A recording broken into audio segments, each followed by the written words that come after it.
안녕하십니까? 역사 속 지혜를 탐구하는 시간입니다. 우리가 오늘 함께 나눌 이야기에 담긴 깊은 통찰을 주변의 소중한 분들과도 나누고 싶으시다면 잠시 시간을 내어 이 영상을 공유해 주십시오. 지식의 나눔은 우리 모두를 더 현명하고 강하게 만듭니다. 역사 속에는 마치 정해진 운명처럼 소름 돋을 정도로 일관되게 반복되는 패턴이 존재합니다. 한번 그 패턴을 인지하고 나면 다시는 세상을 예전처럼 볼 수 없게 되죠. 과거 세계를 호령했던 가장 강력한 세 개의 초강대국, 스페인, 영국, 그리고 소비에트 연방. 이 세 제국은 모두 서로 비슷한 길이 아닌 정확히 동일한 붕괴의 각본을 따랐습니다. 파멸로 향하는 치명적인 발걸음을 단계별로 똑같이 내디뎠습니다. 하지만 정말 우리를 두렵게 만드는 사실은 따로 있습니다. 현재 세계 최강대국인 미국이 이 패턴에 접근하고 있는 수준이 아니라는 점입니다. 멀리서 지켜보는 초기 단계에 있지도 않습니다. 미국은 이미 그 패턴 깊숙이 들어와 있습니다. 역사상 단 한 번도 최종 결론에 도달하지 못한 적이 없는 총 7단계 붕괴 시나리오의 5단계에 진입해 있습니다. 오늘 우리는 이 7단계 과정을 하나씩 살펴보고 이 패턴이 어떻게 인류 역사상 가장 위대한 제국들을 무너뜨렸는지 보여드릴 것입니다. 그리고 명확한 데이터를 통해 현재 미국이 이 패턴에 정확히 어느 지점에 서 있는지 증명해 보이겠습니다. 이야기는 1500년대 스페인 제국에서 시작됩니다. 이 제국은 그저 그런 강대국이 아니었습니다.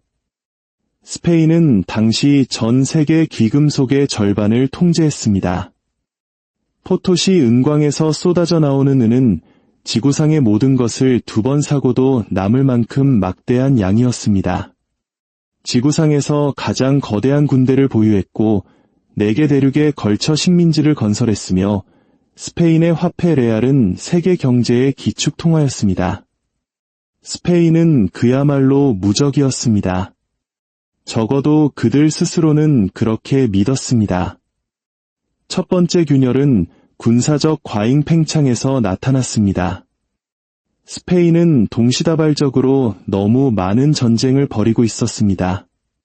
지중해에서는 오스만 제국과 싸웠고 유럽 전역에서는 개신교 세력과 맞섰으며 네덜란드에서는 반란을 진압해야 했습니다. 동시에 아메리카와 필리핀에서는 거대한 식민지 군대를 유지해야만 했죠. 그 비용은 천문학적이었습니다. 이 전쟁 자금을 조달하기 위해 스페인은 치명적인 결정을 내립니다. 바로 화폐 가치 절하입니다. 그들은 자신들의 은화에 구리를 섞기 시작했습니다. 한때 순도 93%를 자랑하던 수는 주화는 순식간에 50%로 그리고 25%까지 떨어졌습니다. 그들은 감당할 수 없는 제국의 야망을 유지하기 위해 말 그대로 스스로의 부를 희석시키고 있었던 것입니다. 하지만 정말 파괴적인 부분은 따로 있었습니다. 아메리카 대륙에서 쏟아져 들어오던 그 막대한 부가 스페인 안에 머무르지 않았다는 사실입니다. 그 모든 은은 스페인을 그대로 통과해 외국 용병의 급여로 수입품 구매 대금으로 그리고 외채 상환금으로 흘러나갔습니다. 스페인은 지구상에서 가장 부유한 나라였지만 정작 자국 내에서는 거의 아무것도 생산하지 않는 나라가 되어버렸습니다. 1640년경 스페인은 무려 14번의 국가부도를 선언했습니다. 한때 파도를 지배했던 위대한 제국은 후세에 경고를 남기는 이야기로 전락했습니다. 불과 한 세기 만에 스페인은 세계 초강대국에서 지역 강국으로 그리고 오늘날 우리가 아는 아름다운 관광지이지만 경제적으로는 어려움을 겪는 나라가 되었습니다. 제국 붕괴의 패턴이 이렇게 확립된 것입니다. 시간을 건너뛰어 1914년의 영국으로 가보겠습니다. 대영 제국은 전 세계 육지 면적의 25%를 지배했습니다. 파운드 스털링은 의심의 여지 없는 세계 기축 통화였습니다. 영국의 해군력은 너무나 압도적이어서 자국 함대의 규모를 세계 2위와 3위 해군을 합친 것보다 더 크게 유지하는 이대국 표준 정책을 고수할 정도였습니다. 사람들은 대영 제국을 해가 지지 않는 제국이라 불렀습니다. 그리고 제1차 세계대전이 발발했습니다. 전쟁 전 영국은 세계 최대의 채권국이었습니다. 모두가 영국의 빚을 지고 있었죠. 그러나 불과 4년 후 영국은 세계 최대의 채무국으로 전락했습니다. 이제는 반대로 영국이 모두에게, 특히 미국에게 막대한 빚을 지게 된 것입니다. 전쟁으로 인해 영국은 당시 GDP의 250%에 달하는 비용을 지출했습니다. 오늘날의 미국으로 환산하자면 단 하나의 전쟁에 60조 달러, 우리 돈으로 약 8경 원을 쏟아부은 것과 같습니다. 전쟁 후 영국은 파운드화의 지배력을 필사적으로 유지하기 위해 1925년 전쟁 이전의 환율로 근본이자에 복구하려 시도했습니다. 하지만 이는 경제적 대재앙이었습니다. 영국의 수출품은 가격 경쟁력을 잃었고 실업률은 치솟았으며 경제는 침체에 빠졌습니다. 결국 1931년 영국은 근본이자를 완전히 포기했습니다. 한 세기 이상 세계 무역을 지배했던 통화 파운드화는 하룻밤 사이에 그 가치의 25%를 잃었습니다. 그리고 결정타가 날아왔습니다. 1947년 인도의 독립이었습니다. 인도는 단순한 식민지가 아니었습니다. 제국의 왕관에 박힌 보석이자 막대한 부와 전략적 힘의 원천이었습니다. 인도를 잃자 대영 제국은 급속도로 무너져 내렸습니다. 불과 20년 만에 거의 모든 식민지가 독립을 쟁취했습니다. 하지만 대부분의 사람들이 놓치는 사실이 있습니다. 군사적, 정치적 붕괴는 단지 증상일 뿐이었다는 것입니다. 진짜 붕괴는 경제적인 것이었습니다. 영국은 더 이상 제국을 유지할 경제적 여력이 없었습니다. 빚에 더든 이미 작동했고 탈출구는 없었습니다. 1956년 수에즈 위기 당시 전 세계는 영국이 자신의 옛 영향권이었던 지역에서 군사작전을 수행하기 위해 미국의 허락을 받아야 하는 굴욕적인 모습을 목격했습니다. 세계 권력의 이동은 그렇게 완전히 끝이 났습니다. 소비에트 연방의 붕괴는 우리에게 가장 교훈적입니다. 너무나 빠른 속도로 무너져서 CIA를 포함한 전 세계를 충격에 빠뜨렸기 때문입니다. 1945년 소련은 제2차 세계대전의 승전국으로서 세계 2대 초강대국 중 하나로 부상했습니다. 지구상에서 가장 큰 규모의 지상군, 수천 기의 핵무기, 동유럽 전역의 위성 국가들을 거느렸고 막강한 나치 독일을 물리친 주역이었습니다. 최초의 인공위성 스푸트니크를 쏘아 올렸고 최초의 우주 비행사를 배출했습니다. 겉으로 보기에 소비에트 모델은 성공적으로 작동하는 듯했습니다. 하지만 수면 아래에서 경제는 죽어가고 있었습니다. 군사비 지출이 소련 GDP의 15%에서 20%를 차지했습니다. 일부 추정치는 그보다 훨씬 높다고 말합니다. 참고로 오늘날 미국이 국방비로 GDP의 약 5%를 지출하는 것을 두고 높다고 생각하는데 소련은 그 5배에 달하는 비율을 수십 년간 계속해서 쏟아부었던 것입니다. 중앙계획 경제는 치명적인 결함을 낳았습니다. 혁신을 위한 동기가 없었고 효율성을 추구할 유인도 없었으며 변화하는 세계 시장에 적응할 방법도 없었습니다. 경제는 경직되고 경화되었으며 서구의 생산성과 경쟁할 수 없게 되었습니다. 1980년대에 이르자 균열은 눈에 띄게 드러났습니다. 상점 선반은 텅 비었고 기술은 서방보다 한 세대 뒤처졌습니다. 아프가니스탄 침공은 승리의 기약 없이 자원만 축내고 있었습니다. 국제 유가의 폭락은 에너지 수출에 크게 의존하던 소련 경제에 치명타를 입혔습니다. 이때 고르바초프가 체제를 구하기 위해 글라스노스트와 페레스트로이카라는 개혁 정책을 도입했습니다.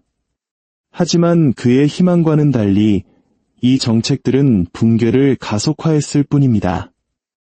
고르바초프가 권력을 잡은 1985년부터 소비에트 연방이 완전히 해체된 1991년까지는 채 900일이 걸리지 않았습니다. 4만 기의 핵무기를 보유한 초강대국이 그저 지도상에서 사라져버린 것입니다. 영토는 조각났고 화폐는 휴지 조각이 되었으며 군대는 와해되었습니다. 모든 것의 진정한 원인은 경제적 고갈이었습니다. 정치개혁, 독립운동, 베를린 장벽의 붕괴와 같은 다른 모든 사건들은 더 이상 초강대국의 지위를 유지할 수 없었던 경제의 가시적인 증상에 불과했습니다. 여기서 얻는 교훈은 이것입니다. 경제적 기반에 금이 가면 전체 구조물은 충격적인 속도로 무너질 수 있다는 것. 자, 이제 오늘날의 미국에 대해 이야기해 봅시다. 미국은 현재 전 세계 80개국에 걸쳐 약 750개의 군사기지를 유지하고 있습니다. 신개가 넘는 국가를 방어해야 할 의무가 있는 방위조약을 맺고 있습니다. 모든 대양의 항공모함 전투단을 배치하고 있으며 대부분의 미국인들이 지도에서조차 찾지 못하는 분쟁 지역에 군대를 파견하고 있습니다. 익숙하게 들리지 않으십니까? 2024년 미국의 국방 예산은 8,500억 달러로 그 뒤를 잇는 10개국의 국방 예산을 합친 것보다 많습니다. 우리는 중국, 러시아, 인도, 사우디아라비아, 영국, 독일, 프랑스, 일본, 대한민국, 그리고 이탈리아가 쓰는 국방비를 모두 합친 것보다 더 많은 돈을 군대에 쏟아붓고 있습니다. 하지만 문제는 우리가 동시에 이행할 수 없는 약속들을 너무 많이 했다는 것입니다. 수많은 워게임 시뮬레이션 결과 미국은 대만, 대한민국, 발트 3국, 페르시아만, 그리고 남중국해를 동시에 방어할 수 없다는 결론이 반복해서 나오고 있습니다. 함선도 부족하고 탄약 비축량도 부족하며 손실을 신속하게 보충할 산업 생산 능력도 갖추지 못했습니다. 장비는 노후화되고 있습니다. 미 공군 항공기의 평균 기령은 29년입니다. 많은 B-52 폭격기는 그것을 조종하는 조종사보다 나이가 많습니다. 일부는 1961년부터 운용되었습니다. 미 해군의 함선수는 1980년대 거의 600척에서 오늘날 300척 미만으로 줄었습니다. 반면 전 세계에 대한 미국의 군사적 개입 약속은 오히려 늘어났습니다. 게다가 심각한 모병 위기에 직면해 있습니다. 미 육군은 2023년 모병 목표를 25%나 달성하지 못했습니다. 입대를 원하는 자격을 갖춘 지원자를 충분히 찾을 수 없기 때문에 입대 자격 기준은 조용히 완화되었습니다. 이것은 우리가 스페인과 영국에서 보았던 패턴과 정확히 일치합니다. 능력을 초과하는 약속, 생산적인 투자를 밀어내는 과도한 군비 지출, 그리고 너무 얇게 펼쳐져 있어 한 지역의 위기가 다른 지역을 취약하게 만드는 제국의 현실. 과잉 팽창은 현실이며 측정 가능하고 가속화되고 있습니다. 1971년 8월 15일 닉슨 대통령은 금태환 창구를 폐쇄하여 달러의 금 교환을 중단시켰습니다. 미국 역사상, 아니 인류 역사상 처음으로 세계의 기축통화가 미국 정부에 대한 신뢰 외에는 아무런 담보도 없이 발행되기 시작했습니다. 이것이야말로 스페인이 은화에 구리를 섞었던 것의 현대판 버전입니다. 2000년 이후 유통되는 달러의 양을 측정하는 가장 광범위한 척도인 M2 통화 공급량은 400% 이상 증가했습니다. 약 6조 달러에서 21조 달러 이상으로 늘어난 것입니다. 하지만 이는 2020년 이후에 일어난 일에 비하면 아무것도 아닙니다. 코로나19 사태에 대응하여 연방준비제도 이사회는 불과 2년도 채 안 되는 기간 동안 약 6조 달러의 새로운 돈을 창출했습니다. 이는 2008년 금융위기 이후 10년 동안 창출된 돈보다 많은 액수입니다. 그들은 인류 역사상 창조된 모든 달러의 40%를 단 24개월 만에 찍어낸 것입니다. 그 결과는 우리가 예상했던 그대로입니다. 바로 인플레이션입니다. 달러는 1971년 이래로 구매력의 98%를 상실했습니다. 1971년에 1달러로 살 수 있었던 것을 지금 사려면 7달러 50센트가 필요합니다. 하지만 이조차도 문제를 축소해서 보여줍니다. 공식적인 인플레이션 통계는 사람들이 실제로 필요로 하는 주택, 의료, 교육, 식료품 비용을 체계적으로 과소평가하기 때문입니다. 지난 50년간의 주택가격, 대학 등록금, 의료비 차트를 보십시오. 10배, 15배, 심지어 20배까지 치솟았습니다. 이는 주택이나 교육의 본질적 가치가 그만큼 높아졌기 때문이 아닙니다. 달러의 가치가 그만큼 떨어졌기 때문입니다. 이것이 바로 현대판 화폐 가치 절하입니다. 스페인은 은의 구리를 섞었고 영국은 근본이제를 포기했으며 소련의 루블화는 인쇄된 종이보다 가치가 없어졌습니다. 미국은 정확히 똑같은 일을 하고 있습니다. 단지 야금술 대신 디지털 인쇄기를 사용하고 있을 뿐입니다. 역사상 모든 제국은 화폐 가치를 떨어뜨려 문제를 해결하려고 시도했습니다. 그리고 그들 모두는 자신들만은 다르다고, 상황을 관리할 수 있다고, 자신들의 상황은 특별하다고 믿었습니다. 하지만 그들 모두 틀렸습니다. 모든 미국인들을 잠 못 이루게 해야 할 숫자들이 있습니다. 미국의 국가부채는 현재 36조 달러에 달합니다. 이는 GDP의 120%에 해당하는 수준으로 미국 역사상 단 한 번 나치 독일과 일본 제국에 맞서 말 그대로 생존을 위해 싸웠던 제2차 세계대전 당시에만 초과했던 수치입니다. 하지만 정말 끔찍한 부분은 그 빚에 대한 이자입니다. 2024년 미국은 단지 이자 지불에만 1조 달러 이상을 지출할 것입니다. 빚 원금을 갚는 것이 아닙니다. 사회보장연금이나 유료보험 기금을 채우는 것도 아닙니다. 인프라를 건설하거나 국방비를 조달하는 것도 아닙니다. 오직 이미 빌린 돈에 대한 이자일 뿐입니다. 이는 국방비보다 많은 액수이며 곧 연방 예산에서 가장 큰 단일 항목이 될 것입니다. 그리고 이것은 가속화되고 있습니다. 금리가 오를 때마다 이자, 지불액은 폭발적으로 증가합니다. 우리는 이제 이전에 빌린 돈의 이자를 갚기 위해 또다시 돈을 빌리고 있습니다. 경제학자들이 부채의 소용돌이라고 부르는 이것은 단 하나의 필연적인 결론으로 기결됩니다. 더 심각한 것은 우리가 평화 시기의 경제 성장기에 이런 엄청난 적자를 내고 있다는 점입니다. 다음 경기 침체가 닥치면 어떻게 될까요? 실업률이 오르고 세수가 줄어들면 어떻게 될까요? 적자 규모는 3조, 어쩌면 4조 달러까지 치솟을 것입니다. 이 수학은 간단하고 잔인합니다. 어느 순간 채권자들은 채무 불이행 위험에 대한 보상으로 더 높은 이자율을 요구할 것이고, 이는 우리의 차입 비용을 증가시켜 더 많은 빚을 내게 하고, 이는 다시 위험을 증가시키는 악순환을 낳을 것입니다. 이 소용돌이가 통제 불가능해지는 것은 시간 문제일 뿐입니다. 미국의 연간 무역 적자는 8천억 달러에 달합니다.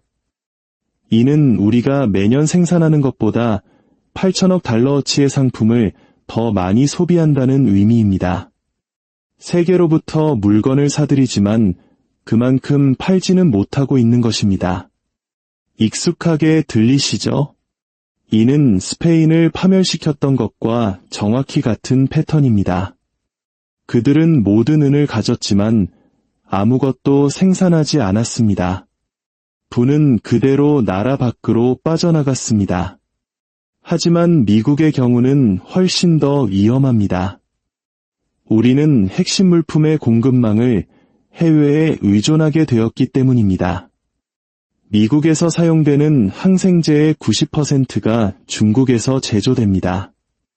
스마트폰에서 미사일 유도 시스템에 이르기까지 모든 것에 필수적인 히토류 원소의 비슷한 비율이 중국에서 나옵니다. 현대 기술과 군사 시스템의 기반인 첨단 반도체는 바로 우리나라, 대한민국과 대만에서 압도적으로 생산됩니다.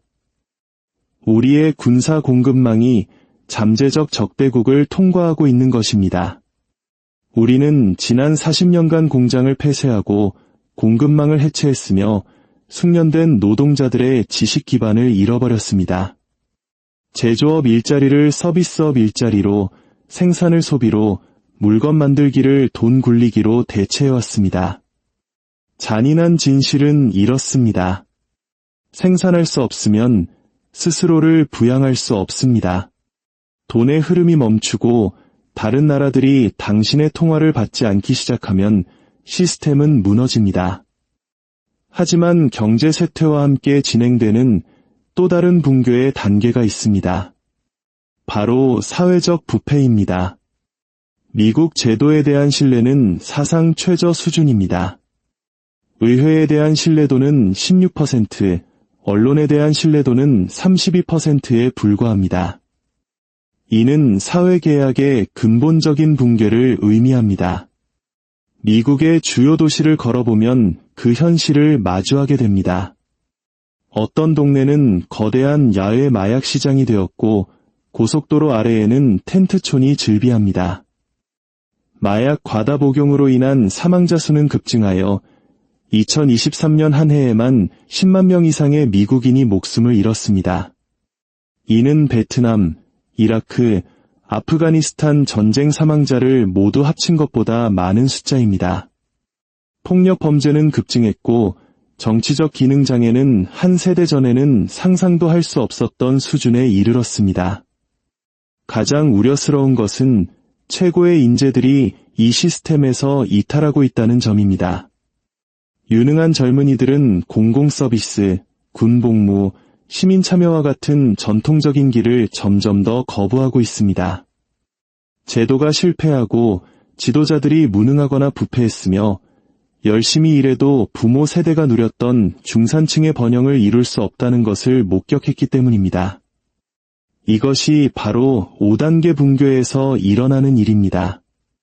경제 붕괴가 완료되기 전에 사회 구조가 먼저 찢어집니다.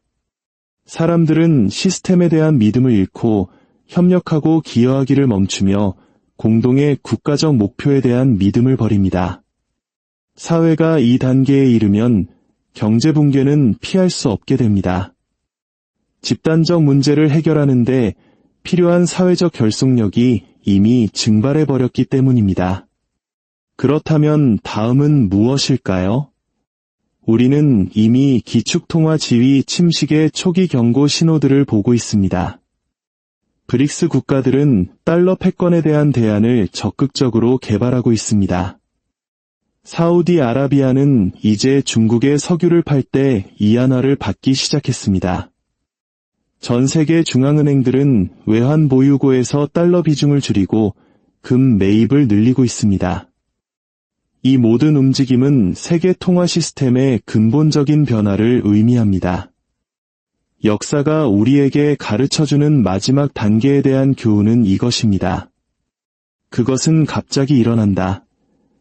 소비에트 연방은 겉보기에 안정적인 상태에서 완전한 해체까지 900일이 걸렸습니다. 영국의 쇠퇴는 더 느렸지만 기축통화 지위의 상실 자체는 수십 년이 아닌 불과 몇 년 만에 일어났습니다. 모든 것이 초연결된 디지털 시대에 붕괴는 훨씬 더 빠를 것입니다. 왜냐하면 통화 위기는 신뢰에 의해 움직이고 신뢰는 하룻밤 사이에 증발할 수 있기 때문입니다. 어느 날까지는 모두가 시스템이 안정적이라고 믿다가 다음 날에는 모두가 동시에 출구로 달려갑니다. 그것은 은행의 뱅크런과 같지만 그 은행이 미국 금융 시스템 전체이고 출구는 금, 외화, 실물 자산, 즉 달러가 아닌 모든 것이 될 것입니다. 미국인들은 미국 외회주의에 대한 깊은 믿음을 가지고 있습니다. 우리가 다르며 다른 나라에 적용되는 규칙이 우리에게는 적용되지 않는다는 생각입니다. 스페인도 자신들이 예외적이라고 믿었습니다. 영국도 그랬습니다. 소비에트 연방도 마찬가지였습니다. 하지만 패턴은 신경 쓰지 않았습니다. 패턴은 수학적입니다. 자원 배분, 부채 역학, 화폐 가치 절하, 생산 능력, 그리고 제국적 과잉 팽창의 한계에 관한 것입니다. 이것은 경제 법칙이며 경제 법칙은 물리 법칙만큼이나 신뢰할 수 있습니다. 미국은 7단계 붕괴 패턴의 5단계에 있습니다. 우리는 군사적 과잉 팽창, 화폐 가치 절하, 부채의 소용돌이, 생산 능력 상실의 모든 증상을 보이고 있습니다. 2020년 이후의 가속화는 놀라울 정도입니다. 문제는 이 패턴이 결론에 도달할 것인가가 아닙니다. 문제는 언제인가입니다. 우리가 예측할 수 없는 유일한 변수는 바로 시기입니다. 이 과정이 5년이 걸릴까요? 10년 아니면 20년이 걸릴까요? 아무도 정확히 알 수 없습니다. 하지만 우리가 아는 것은 이것입니다. 이 패턴은 한 번도 깨진 적이 없습니다. 5단계에 도달한 모든 제국은 6단계와 7단계로 나아갔습니다. 단 하나의 예외도 없이.